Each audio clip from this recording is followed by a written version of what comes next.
going to my topic. Time and time waits for none அப்படின்னு நான் முதலே உங்களுக்கு சொல்லிட்டேன். காலம் யாருக்காகவும் காத்திருக்காது. அப்படின்னா அந்த பேரண்டிங் எப்போ இருந்து ஸ்டார்ட் பண்ணணும்? பேரண்டிங் அப்படிங்கிறது வந்து சும்மா ஒரு 5 வயசு 10 வயசு அதோட நம்மளுடைய கடமை முடிஞ்சது, மற்றதெல்லாம் குழந்தைங்க பார்த்துக்குவாங்க, ஸ்கூல் டீச்சர்ஸ் பார்த்துக்குவாங்க அப்படின்னு நம்மளால இருக்கவே முடியாதுங்க. பேரண்டிங் அப்படிங்கிறது எ லைஃப் லாங் ப்ராசஸ். மினிமம் ஒரு 24-25 வயசு வரைக்குமாவது நம்ம குழந்தைங்களுடைய பின்னாடி நம்ம நிற்கணும் அப்படின்னு சொல்றப்ப சில பேரண்ட்ஸ் எல்லாம் அப்படி ஐப்ரோஸை ரேஸ் பண்றாங்க, அவ்வளோ நாள் பேரண்டிங்கா அப்படின்னு. Before going to the topic of parenting, நம்ம எல்லாருமே இனி நம்ம பெற்றோர்களுக்கு குழந்தைகள் தானே, அப்படியா? அப்படிதானே? ஸோ நாளைக்கு என்ன நாள்? ஜூன் 16 என்ன நாள்? தந்தையர் தினம். எல்லாருக்கும் அன்னையர் தினம் ரொம்ப சுலபமா ஞாபகம் இருக்கும். ஆனா குடும்பத்திற்காக 24/7 அனுதினமும் பாடுபட்டு குடும்பத்தை தாங்கி நிக்கிற மிகப்பெரிய ஒரு பில்லர் ஆஃப் ஸ்ட்ரென்த் யாருன்னு? தந்தையர் தினம். ஸோ நாளைக்கு ஃபாதர்ஸ் டே ஜூன் 16. நீங்க எல்லாருமே உங்க அப்பாங்களுக்கு அம்மா கிட்ட வந்து ஹாப்பி மதர்ஸ் டே விஷ் பண்றது ரொம்ப ஈஸி. போய் கட்டி பிடிச்சு ஒரு கிஸ் கொடுத்து அம்மா ஹாப்பி மதர்ஸ் டே அப்படின்னு சொல்லிடுவோம். ஆனா ஒரு ஃபாதர் கிட்ட அப்படிங்கிறப்போ நமக்கு எப்பவுமே ஒரு சின்ன ஒரு கேப் இருக்கும். ஸோ ஃபாதர்ஸ் டேக்கு என்ன கிஃப்ட் கொடுக்கலாம், எப்படி அவங்க கிட்ட பேசலாம் அப்படின்னு நீங்க யோசிக்கிறதா இருந்தா ஒரு சின்ன டிப்ஸ். அன்புள்ள அப்பா அப்படின்னு ஏதாவது ஒரு லெட்டர் எழுதி கொடுங்க. ஏன்னா நமக்கு நிறைய விஷயங்கள் அவங்க கிட்ட பேச முடியாது. ஆனா அந்த லெட்டரை வந்து நீங்க வேணாலும் பாருங்க, ரொம்ப பத்திரமா ஒரு சொத்து பத்திரம் மாதிரி அவங்க பத்திரமா அதை வச்சுக்குவாங்க. இல்ல கொஞ்சம் தூரத்துல இருக்காங்க அப்படின்னா ஒரு வாய்ஸ் மெசேஜ் அனுப்புங்க. அப்பா நீங்க வந்து ரொம்ப எங்களுக்கு ஒரு ரோல் மாடல், ஒரு இன்ஸ்பிரேஷன், அந்த மாதிரிலாம் நிறைய விஷயங்கள் சொல்லி நீங்க நிறைய எங்க குடும்பத்திற்காக ஹார்ட் ஒர்க் பண்ணியிருக்கீங்க, தேங்க்யூ ஸோ மச், உங்க வழியில நாங்க நடப்போம், உங்களுக்கு நல்ல பேர் வாங்கி கொடுப்போம் அப்படின்னு அப்பாவுக்கு ஒரு வாய்ஸ் மெசேஜ் அனுப்பலாம். ஸோ இந்த மாதிரியெல்லாம் நம்ம பண்ணோம்னா நம்ம குழந்தைகள் நம்மளை பார்த்து பழகுவாங்க. ஸோ நாளைக்கும் நமக்கு அதெல்லாம் திருப்பி கிடைக்கும். நமக்கு என்னெல்லாம் நம்ம நல்ல விஷயங்கள் பண்றோமோ அது எல்லாமே நமக்கு திருப்பி வரும். ஸோ இங்க இருக்கிறவங்க கண்டிப்பா ஃபாதர்ஸ் டே செலிப்ரேட் நீங்களும் பண்ணணும், உங்க அப்பாங்களுக்கும் அந்த ஒரு நல்ல விஷயத்தை செய்யணும் அப்படின்னு நான் கேட்டுக்கிறேன். ஸோ ஃபர்ஸ்ட் திங், நம்ம குழந்தைகளுடைய ஒரு பராமரிப்பு, நம்ம நல்ல ஃபுட்டு கொடுப்போம், நல்ல துணிமணிகள், நல்ல ஸ்கூல் எல்லாம் நம்ம பார்த்து பண்ணுவோம். அதே மாதிரி நம்ம பண்ண வேண்டிய விஷயத்துல முதல் விஷயம் 3 விஷயங்கள் ரொம்ப ரொம்ப முக்கியங்க. ஒன்று discipline. Discipline at home, discipline outside, discipline at school. இந்த டிசிப்ளின் மட்டுமே நம்ம இருக்கிறப்பவும் இல்லாதப்பவும் நம்ம குழந்தைகளை காப்பாற்றக்கூடிய விஷயம். அதே மாதிரி குழந்தைகளுக்கு ஒரு ரைட் ஆட்டிடியூட், மரியாதை கலர்ந்த ஒரு உணர்வு என்னைக்குமே குழந்தைகளுக்கு இருக்கணும். ஏன்னா இன்னைக்கு நாங்க கார்பரேட்ல எல்லா இடத்துலையும் நாங்க பார்க்கக்கூடிய விஷயங்கள், திறமைகள் எல்லா குழந்தைகளுக்கும் இருக்கு. திறமைகள் வந்து எல்லாருக்குமே இருக்குங்க. பட் யார் முன்னாடி போறாங்க, முன்னாடி ஒரு டெவலப்மெண்ட், ஒரு குவிக் டெவலப்மெண்ட், அவங்க ப்ரொஃபஷனாக இருக்கட்டும் இல்லை அவங்களுடைய பர்சனல் லைஃபாக இருக்கட்டும், யாரு ரொம்ப குவிக்கா முன்னேறி போறாங்கன்னா டிசிப்ளின் யாருக்கு இருக்கோ, அந்த மரியாதை யாருக்கு இருக்கோ, ஒரு நல்ல ஆட்டிடியூட் யாருக்கு இருக்கோ அவங்களுக்கு தான் முன்னேற்றம் ஜாஸ்தியா இருக்கு. ஸோ நம்ம எல்லாருமே வந்து இந்த படிப்பை கான்சென்ட்ரேட் பண்றோம், நிறைய மார்க் வாங்கணும், 90% தான் மினிமம், 90% அண்ட் அபவ் நம்ம குழந்தைகள் வாங்கணும் அப்படின்னு நம்ம எப்பவுமே நம்ம ரொம்ப ஒரு மெனக்கெடுறோம். அது கூட இந்த 3 விஷயமும் கண்டிப்பா இருக்கணும். டிசிப்ளின், ரைட் ஆட்டிடியூட், இது ரெண்டுமே நமக்கு இருந்தும் நம்ம வாழ்க்கையில மிகப்பெரிய ஒரு அச்சீவ்மெண்ட் வேணும்னா பங்க்சுவாலிட்டி அண்ட் டைம் மேனேஜ்மெண்ட். இது எல்லாம் வந்து இப்போ நம்ம ஸ்கூல் ஃபார் எக்ஸாம்பிள் 9 o'clock அப்படின்னா 8:50க்கு குழந்தைங்க ஸ்கூலுக்குள்ளார இருக்கணும். த ரீசன் 9 மணிக்கு ஸ்கூல் ஃபார் எக்ஸாம்பிள்னா நீங்க 9:15க்கு கொண்டு வந்து உள்ளார விடுறீங்கன்னா அந்த குழந்தைகளுடைய ஆங்ஸைட்டி லெவல் குறையவே குறையாது. குழந்தைக்கு தெரியும் நான் லேட்டு மிஸ் திட்டுவாங்களோ அப்படிங்கிற அந்த ஆங்ஸைட்டி லெவல் செட்டில் ஆகிறதுக்கு இந்த குழந்தைங்களுக்கு ரொம்ப லேட் ஆகும். So please teach them time management, right attitude and discipline. இது 3 தான் வந்து ஒரு குழந்தைக்கு ஒரு ஃபவுண்டேஷன். அதே மாதிரி நம்ம எப்படி நம்ம குழந்தைகளை பேரண்டிங் பண்ண போறோம்? 3 விதமான பேரண்டிங் இருக்குங்க. பெர்மிசிவ், அத்தாரிட்டேரியன், அத்தாரிட்டேட்டிவ்னு சைக்காலஜியில் சொல்லுவாங்க. பெர்மிசிவ் அப்படின்னா எதுனாலும் ஓகே, எது செல்லம், ரொம்ப பாசம், நமக்கு குழந்தை என்ன சொன்னாலும் ஓகே அப்படின்னு நம்ம சொல்றது பெர்மிசிவ் பேரண்டிங். பெர்மிசிவ் பேரண்டிங் வந்து ரொம்ப ஈஸி. குழந்தை என்ன கேட்குதோ நம்ம எஸ் சொல்றது, குழந்தை என்ன குறும்பு பண்ணாலும் நம்ம ஓகே சொல்றது, குழந்தை தானே என்ன தெரிய போகுது அப்படின்னு நம்ம லீனியண்டாவே இருக்கிறது. குழந்தை இன்னைக்கு ஒரு நாள் ஹோம்ஒர்க் பண்ணலையா, பரவாயில்ல, மிஸ் கிட்ட சொல்லிக்கலாம், காய்ச்சல் அப்படின்னு ஏதாவது சொல்லிக்கலாம். இந்த மாதிரி நம்ம ரொம்ப பெர்மிசிவா இருக்கிறப்ப என்ன ப்ராப்ளம் தெரியுங்களா? குழந்தையுடைய உண்மையான பொட்டன்ஷியல் வெளியில வராது. ஒரு குழந்தைக்கு 85% ஆஃப் த மார்க் ஈஸியா வாங்குற குழந்தையா இருக்கும்.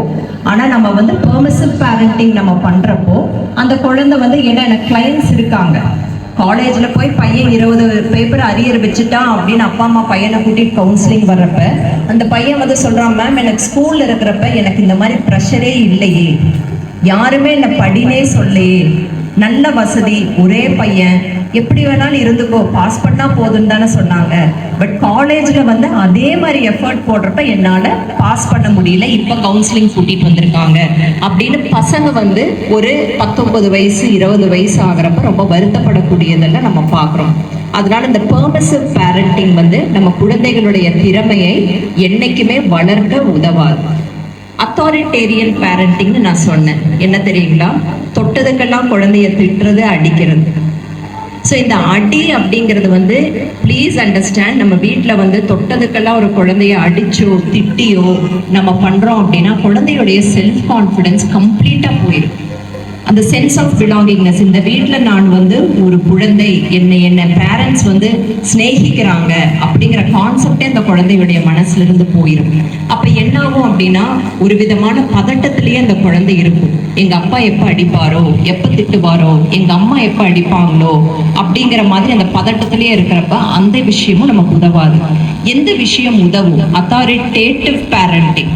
அத்தாரிட்டேட்டிவ் பேரண்டிங் அப்படின்னா செல்லம் கொடுக்க வேண்டிய இடத்துல கண்டிப்பா ஒரு குழந்தைக்கு செல்லம் கொடுத்தே ஆக வேண்டும். ஏன்னா நம்ம குழந்தைக்கு செல்லம் கொடுக்கலன்னா வேற யாருக்கு நம்ம செல்லம் கொடுக்க போறோம்? அது மட்டும் கிடையாது, உலகத்திலேயே வந்து ஒரு குழந்தைக்கு ஒரு அழகான அன்பும் பாசமும் கிடைக்கிற ஒரு இடம்னா அவங்க வீடு மட்டும்தான். வெளியில காம்படிஷன் தான், வெளி உலகம் எல்லாமே காம்படிஷன் தான். ஆனா வீட்டுல மட்டும்தான் அந்த குழந்தைக்கு எல்லா அன்பு ஆதரவு எல்லாமே கிடைக்கும். அப்படி இருக்கிறப்ப கண்டிப்பாக செல்லம் கொடுக்க வேண்டிய இடத்துல செல்லம் கொடுக்கணும். we call it as unconditional love. But அதே சமயத்துல ஒரு குழந்தையை கண்டிக்க வேண்டிய சமயத்துல கண்டிப்பா நம்ம கண்டிச்சே ஆகணும். ஏன்னா இன்னைக்கு நம்ம கண்டிக்கல அப்படின்னா நாளைக்கு அந்த குழந்தை ஒரு வேலைக்கு போறப்போ, ஒரு காலேஜுக்கு போறப்போ ரொம்ப கஷ்டப்படும், வருத்தப்படும். அன்னைக்கு அவங்க பேரண்ட்ஸை பிளேம் பண்றாங்க. மேம் நான் வந்து ஸ்கூல்ல இருக்கிறப்பவே I was not a great student, but அன்னைக்கு பேரண்ட்ஸ் ஒண்ணுமே சொல்லல. இன்னைக்கு காலேஜ்ல வந்து அரியர் வாங்குறப்ப என்ன டிசிப்ளின் கமிட்டியில கொண்டு வந்து நிறுத்தியிருக்காங்க, உங்க முன்னாடி நான் நின்றுகிட்டு இருக்கேன் அப்படின்னு அன்னைக்கு அப்பா அம்மாவை பத்தி ஒரு வருத்தத்தை சொல்ற ஸ்டூடெண்ட்ஸையும் நம்ம பார்க்குறோம். ஸோ நம்ம பேரண்டிங் அப்படிங்கிறது கொஞ்சம் வேண்டிய டைம்ல கொஞ்சியே ஆகணும். அன்பு காமிக்க வேண்டிய இடத்துல அன்பு காமிக்கணும், கண்டிப்பா இருக்க வேண்டிய இடத்துல கண்டிப்பா இருந்தே ஆகணும். இதையும் நீங்க மனசுல வச்சுக்கோங்க. இது குழந்தைகளுக்கு ஒரு அன்கண்டிஷனல் லவ். நீ மார்க் வாங்கினாதான் உங்ககிட்ட நல்லா பேசுவேன், இந்த மாதிரி நம்ம கண்டிஷன்ஸ் வைப்போம். அப்படி வேண்டாங்க. குழந்தைகளுக்கு வந்து அன்கண்டிஷனல் லவ். நீ தப்பே பண்ணாம இருந்தாதான் உன் மேல பாசமா இருப்போம், நீ நல்லா படிச்சாதான் நாங்க பாசமா இருப்போம், இல்லைன்னா நீ வேண்டாம் போ அப்படின்னு நம்ம சின்னதா நம்ம வந்து குழந்தைகள் கிட்ட சொல்றது கூட அந்த குழந்தைகளுக்கு மிகப்பெரிய ஒரு பாதிப்பை ஏற்படுத்தும். அதே மாதிரி வீட்டுல 2 குழந்தைங்க இருப்பாங்க. ஒரு குழந்தை சொல்றதெல்லாம் சம்டைம்ஸ் கேட்கும், ஒரு குழந்தை வந்து கொஞ்சம் குறும்பு பண்ணும், இப்ப சொல்றது கொஞ்சம் லேட்டா கேட்கும். அப்ப நமக்கு உடனே வந்து ஆட்டோமேட்டிக்கா நம்ம சொல்றதெல்லாம் கேட்கிற குழந்தை மேல நமக்கு ஒரு அன்பும் பாசமும் ஜாஸ்தி ஆகும். அந்த பார்ஷியாலிட்டியும் வேண்டாம். 2 குழந்தைகள் 2 குழந்தைகளோ 3 குழந்தைகளோ ஒரு குழந்தையோ எல்லா குழந்தைங்க மேலையும் நம்ம ரொம்ப ஈக்குவலா அன்கண்டிஷனல் லவ் காமிச்சே ஆகும். செகண்ட், குழந்தைக்கு வந்து நீங்க தான் பெஸ்ட் கிரிட்டிக். தயவு செஞ்சு 60 மார்க் வாங்குற குழந்தைய 90 மார்க் வாங்கின மாதிரி பாராட்டாதீங்க. இதெல்லாம் ஒரு சைக்காலஜி ரிசர்ச். நம்ம ஒரு குழந்தை 60 மார்க் வாங்குதுன்னா குட், 60 மார்க்ஸ் வாங்கியிருக்க, நீ இனி கொஞ்சம் ஹார்ட் ஒர்க் பண்ணினா 100 மார்க்ஸ் வாங்கிடலாம், இல்லை 90 மார்க்ஸ் வாங்கலாம் அப்படின்னு நீங்க மென்மேலும் மோட்டிவேட் பண்ணுங்க. சில இடத்துல நம்ம பார்க்குறோம் குழந்தை வந்து கொஞ்சம் மார்க் வாங்குறப்ப ஐயோ நல்லா படிப்பாங்க, சொந்தக்காரங்க கிட்ட எல்லாம் சொல்லி நம்ம ரொம்ப ஹாப்பியா இருப்போம். இதெல்லாம் எங்க பாதிக்கும்னா அவங்க படிப்பு முடிச்சு ஒரு வேலைக்கு போறப்போ அவங்க மனசுக்குள்ளார நான் ஒரு செலிபிரிட்டி, 50-60 மார்க் வாங்கினா கூட நான் பெஸ்ட், எங்க அப்பா அம்மா சொல்லியிருக்காங்க, எங்க சொந்தக்காரங்களை என்னை பாராட்டுவாங்க அப்படிங்கிற ஒரு தாட் ப்ராசஸ்ல இருப்பாங்க. பட் வெளியில போய் காம்படிஷன் ஜாஸ்தி ஆகிறப்ப அது அவங்களுக்கு ரொம்ப டிசப்பாயிண்டிங்கா இருக்கும். ஸோ குழந்தைகள் வந்து எந்த அளவுக்கு பெர்ஃபார்ம் பண்றாங்களோ அந்த அளவுக்கு தான் நீங்க பாராட்டணும். ஒரு குழந்தை வந்து கம்மியா மார்க் வாங்குது அப்படின்னா நீங்க தான் பெஸ்ட் கிரிட்டிக். உன்னால முடியும், கம்மியா வாங்கியிருக்கு அதுக்காக உடனே அடிச்சு ஒரு குழந்தைய இன்னொரு குழந்தை கூட கம்பேர் பண்ணி அந்த மாதிரி விஷயம் எல்லாம் நம்ம பண்ணிடக்கூடாது. நம்ம தான் பெஸ்ட் கிரிட்டிக், பேரண்ட்ஸ் தான் பெஸ்ட் கிரிட்டிக். நம்ம உட்காந்து அவங்களுக்கு சொல்லணும் எவ்வளோ திறமை இருந்தும் டைம் இருந்தும் நான் கொஞ்சம் டைம் வேஸ்ட் பண்ணிட்டேன், நீ 50 மார்க்ஸ் தான் வாங்கியிருக்க, கண்டிப்பாக ஹார்ட் ஒர்க் பண்ணினா ஒரு 100 மார்க்ஸ் வாங்கலாம், 90 மார்க்ஸ் வாங்கலாம், 80 மார்க்ஸ் வாங்கலாம் அப்படின்னு ஒரு ரியலிஸ்டிக்காக நீங்கள் அவங்க கிட்ட பேசணும். அண்ட் ப்ளீஸ் அண்டர்ஸ்டாண்ட், எங்கள் மாதிரி சைக்காலஜிஸ்ட்ல என்னைக்காவது ஒரு நாள் தான் வந்து உங்களை எல்லாம் மோட்டிவேட் பண்ணுவோம். ஆனால் உங்கள் குழந்தைகளுக்கு வீட்லேயே இருக்கிற best psychologist and best motivators யார் தெரியுங்களா? பேரண்ட்ஸ் மட்டும்தான். So be best critics, give unconditional love to your children and be the best motivators in family each and every day, right? அதே மாதிரி நமக்கு இன்னைக்கு இருக்கிற மிகப்பெரிய ஒரு டைவர்ஷன், இப்போ ஸ்கூல் அப்படின்னு நம்ம எடுக்கிறோம் அப்படின்னா ஸ்கூல்ல இருந்து வீட்டுக்கு போறப்ப இன்னைக்கு கோயம்புத்தூரை வச்சு நான் சொல்றேன், கோயம்புத்தூர் அண்ட் பெங்களூர் இந்த 2 இடத்துல தான் நான் ஒர்க் பண்ணிட்டு இருக்கேன். எந்த ஸ்கூல் ஹோம்ஒர்க் தரலையோ அந்த ஸ்கூலை சூஸ் பண்ணி போடுற பேரண்ட்ஸும் இருக்காங்க. See, the concept of homework என்ன தெரியுங்களா? நம்ம பிரெயின் எப்படி ஒர்க் ஆகும்னா மெமரி, ஸ்டோரேஜ், ரிட்ரைவல் 3 ப்ராசஸ் இருக்குங்க. நம்ம ஸ்கூல்ல படிக்கிறத மனசுல வச்சுக்குவோம், அது எங்கேயோ இருக்கும். பட் அது வீட்டுல போய் நம்ம ஹோம்ஒர்க்னு அந்த விஷயத்தவே திருப்பி பண்றப்பதான் ரிட்ரைவல், திருப்பியும் நமக்கு வந்து அது ஞாபகத்துக்கு வரும். அப்ப நிறைய பேர் இந்த ஹோம்ஒர்க் பண்ணாம இருக்கிற குழந்தைங்களுக்கு அடுத்த நாள் கிளாஸ்ல ரொம்ப ரொம்ப ஒரு கான்ஃபிடன்ஸ் இல்லாம பயத்தோட இருப்பாங்க. ஏன்னா ஹோம்ஒர்க் பண்ற குழந்தை நல்லா பெர்ஃபார்ம் பண்ணும் கிளாஸ்ல. ஸோ நல்லா தெரிஞ்சுக்கோங்க, இந்த ஹோம்ஒர்க் அப்படிங்கிறது டார்ச்சர் கிடையாது, நம்ம குழந்தைக்கான செல்ஃப் கான்ஃபிடென்ஸ். நம்ம வீட்டுக்கு போன உடனே படித்த விஷயங்களை அன்பா பேசி குழந்தைங்க கிட்ட நல்லா கம்யூனிகேட் பண்ணி எல்லா ஹோம்ஒர்க்கும் நம்ம பண்றப்போ காலையில குழந்தை 10 மணிக்கு அதை எழுதியிருப்பான் ஸ்கூல்ல, அது திருப்பி 6 மணிக்கு எழுதுறப்பதான் அந்த ரிட்ரைவல் ப்ராசஸ் அப்படிங்கிறதே நடக்கும். அதனால homework is very very important. School எல்லாம் பார்த்துக்கும் அப்படின்னு தயவு செஞ்சு பேரண்ட்ஸ் வந்து ஹோம்ஒர்க்கை விட்டுறாதீங்க. Homework builds self confidence in your children. ஏன்னா இது நாங்கள் இப்போ எம்பசைஸ் பண்ணுறது என்ன அப்படின்னா, நிறைய இடத்துல பேரண்ட்ஸ்க்கு வந்து இந்த ஹோம்ஒர்க் தேவையில்லை அப்படிங்கிற ஒரு கான்செப்ட் கொடுக்க வருது. ஆனால் அது ரொம்ப தப்பான கான்செப்ட். வேற என்ன விதமான டைவர்ஷன்ஸ் குழந்தைங்களுக்கு வீட்டில் இருக்கு அப்படின்னா, TV, laptop, tab and mobile. இது எல்லாமே நம்ம கிச்சன்ல வேலை நடக்கணும் அப்படின்னா கொஞ்ச நேரம் மொபைலை குழந்தைங்க கிட்ட கொடுத்துட்றோம். ஆனா குழந்தைங்க கிட்ட மொபைல் கொடுக்கறதுனால அவங்களுக்கு பிரெயின் ஃபெட்டீக் வருங்க. நிறைய விஷயங்கள் அந்த குழந்தைங்க பார்த்துக்கிட்டே இருக்கிறதுனால மைண்ட் வந்து ரொம்ப டயர்ட் ஆயிடும். இப்போ உங்களை இங்கிருந்து கோயம்புத்தூர் வரைக்கும் நடங்க, இங்கிருந்து நீங்க சிறுமுகை வரைக்கும் நடங்க, இங்கிருந்து நீங்க வந்து வேற ஊட்டி வரைக்கும் நீங்க ஒரு ஜாகிங் போங்கன்னு சொன்னா எந்த அளவுக்கு நம்ம கால் வலியும் உடல் அசதியும் இருக்குமோ அதே மாதிரி லாங்கர் மொபைல் டைம், ஏன்னா அவங்க ஏதோ பார்த்துக்கிட்டே இருக்காங்க, இன்ஃபர்மேஷன்ஸ் மைண்டுக்குள்ளார போறதுனால பிரெயின் ஃபெட்டீக் வரும். கண்ணு கெட்டு போயிரும் மட்டும் நம்ம நினைச்சுக்கிட்டு இருக்கோம். கண்ணு மட்டும் இல்லைங்க, பிரெயினுக்கும் பிரச்சனைகள் வரும். என்ன ஆகும்னா குழந்தைகளுக்கு ஞாபக மறதி அதிகம் வரும். பிரெயின் ஃபெட்டீக் வந்ததுன்னா மெமரி லாஸ் வரும். குழந்தைங்களுக்கு நிறைய விஷயங்கள் ஞாபகம் வச்சுக்க முடியாது. ஸோ இந்த ஒரு பாயிண்ட்டையும் நீங்க கண்டிப்பா மனசுல வச்சுக்கணும். எப்படி டைவர்ட் பண்றது, குழந்தைகளுக்கு மொபைல் கொடுக்காம எப்படி டைவர்ட் பண்றது? தயவு செஞ்சு குழந்தைங்களை கூப்பிட்டு அவுட்டோர் ஸ்போர்ட்ஸ் ஆக்டிவிட்டிஸ் கண்டிப்பா நீங்க இன்வால்வ் ஆகலாம். எல்லாருமே யங் பேரண்ட்ஸ் தான். சாயங்காலமான பக்கத்துல குழந்தைங்களை கொண்டு போய் விளையாட வைக்கலாம். ஒரு பக்கத்துல பார்க் இருந்ததுன்னா அங்கே போகலாம், இல்ல ஒரு ஸ்போர்ட்ஸ் ஆக்டிவிட்டிக்காக நீங்க கூட்டிட்டு போகலாம். 2வது ஸ்டோரி டெல்லிங், நிறைய கதை சொல்லுங்களேன். குழந்தை போர் அடிக்கிறதுனால தானே மொபைல் பார்க்குது. நீங்க கதை சொல்லுங்களேன், அழகா பக்கத்துல உட்கார வச்சு கதை சொல்லுங்க. மூணாவது விஷயம், வேரியஸ் டாபிக்ஸ் பத்தி பேசுங்க. இந்த கிளையண்ட் எக்ஸாம்பிள் நான் சொல்லணும். அப்பாவும் பையனும் கார்ல ரொம்ப தூரம் போறாங்க. சன் 11th ஸ்டாண்டர்ட் படிக்கிறார். திரும்பி வந்ததுக்கு அப்புறம் அவர் கவுன்சிலிங் அப்பாயின்மெண்ட் கேட்டுட்டு வர்றாரு. என்னன்னா, மேம், நாங்க around 80 kilometres father and son travel பண்ணோம். என் பையன் என்கிட்ட ஒரு வார்த்தை கூட பேசல.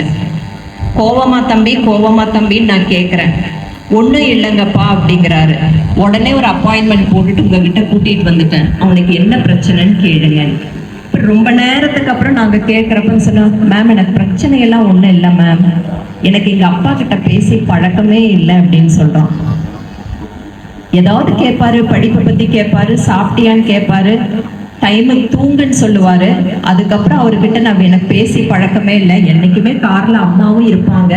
இன்னைக்கு அம்மாவுக்கு உடம்பு சரியில்லை, நானும் அப்பா மட்டும் கார்ல இவ்வளவு தூரம் வந்தப்ப நான் அமைதியா இருக்கிறது அவருக்கு ரொம்ப வித்தியாசமா தெரிஞ்சிருக்கு அப்படிங்கிறாரு.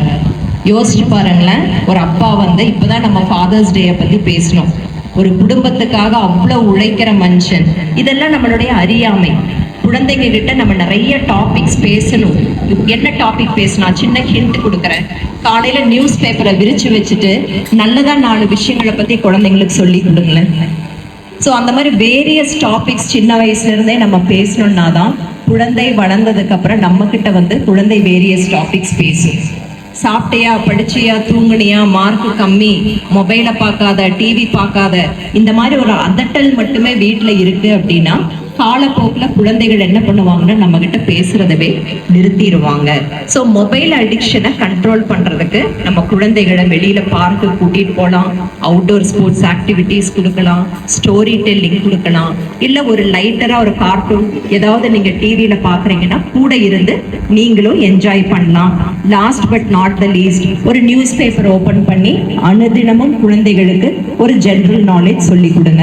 ஆட்டோமேட்டிக்லி உங்களுடைய மொபைல் அடிக்ஷனும் போயிடும், குழந்தைகளுடைய மொபைல் அடிக்ஷனும் போயிடும். Next, very very important, food habits. குழந்தைகளுக்கான ஃபுட் ஹேபிட்ஸ் என்ன?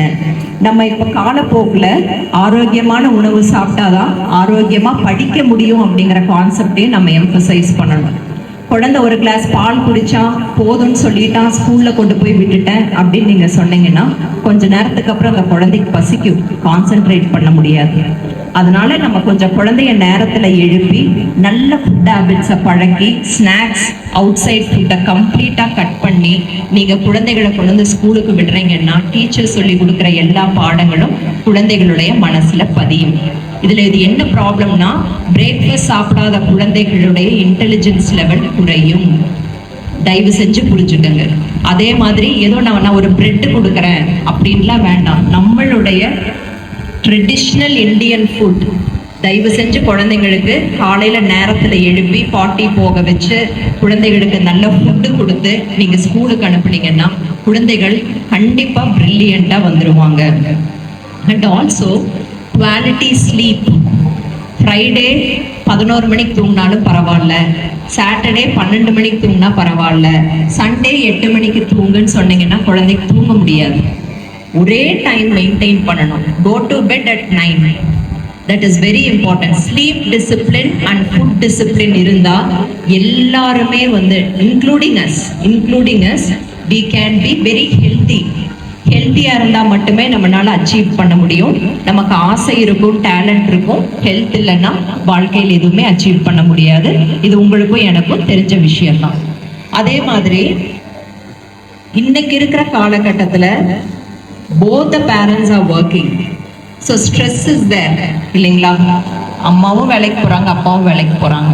ஸோ அந்த ஸ்ட்ரெஸ் எல்லாம் வந்து நம்ம யார் மேல காமிக்கிறோம்? குழந்தைங்க மேல.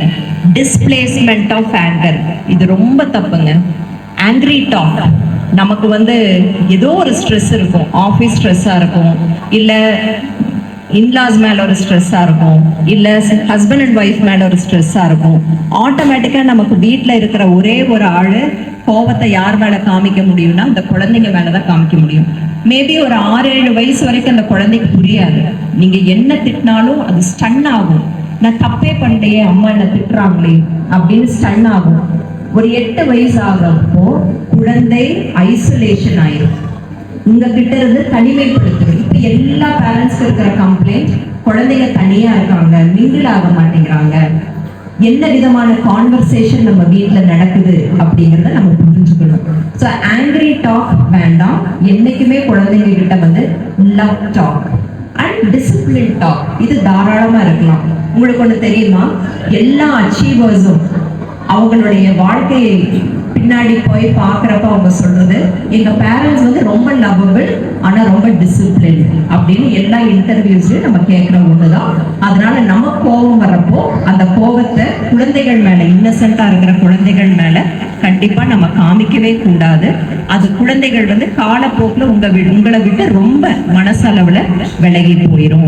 ஸோ இந்த ஒரு விஷயத்தையும் நீங்க ஞாபகம் வச்சுக்கோங்க. The last guidance which I want to give you, எவ்வளவு நாள் நீங்க உங்க குழந்தைங்க கிட்ட டிராவல் பண்ண முடியும்? ஸ்கூல் வரைக்கும், ஒரு 18 வயசு வரைக்கும். 18 வயசுக்கு மேல அந்த குழந்தைக்கு எவ்வளோ இனியும் வாழ்க்கை இருக்கு, நம்ம பின்னாடியே நடக்க முடியாது. ஆனா இந்த 18 வயசு வரைக்கும் ஒரு விஷயத்த நீங்க குழந்தைக்கு, நீங்க நான் சொன்ன எல்லா விஷயத்தையும் ஞாபகம் வச்சுக்கோங்க. பட் இந்த ஒரு விஷயத்தையும் கூட நீங்க சொல்லி கொடுத்துட்டீங்கன்னா, you will be the happiest parent forever. That is called integrity. நேர்மை. நேர்மையா பேசு, நேர்மையா நடந்துக்கோ, நேர்மையா வாழப்பழகு, நேர்மையா படி. இந்த நேர்மை, இன்டெகிரிட்டி அப்படிங்கறத நீங்க குழந்தையோடைய மனசுல இந்த வயசுல இருந்து நீங்க போட்டுட்டீங்கன்னா, நீங்க இருக்கிறப்பவும் சரி, நீங்க இல்லாதப்பவும் சரி, அந்த குழந்தை நேர்மையாக மட்டுமே இருக்கும், பேசும், வாழும். அப்போ சக்சஸ், ஃபாதர் சொன்ன மாதிரி லேர்ன் க்ரோ சக்சஸ் அப்படிங்கிறது ஆட்டோமேட்டிக்கா குழந்தைங்களுக்கு வந்துடும். ஸோ நிறைய சின்ன குழந்தைங்க இருக்காங்க. I don't want to take a very long time in speech. So thank you for this beautiful opportunity, Acha. And as a mother, not as a psychologist, as a mother, I wish each and every tiny tots here a very beautiful life and a very successful life and happy parenting. Thank you.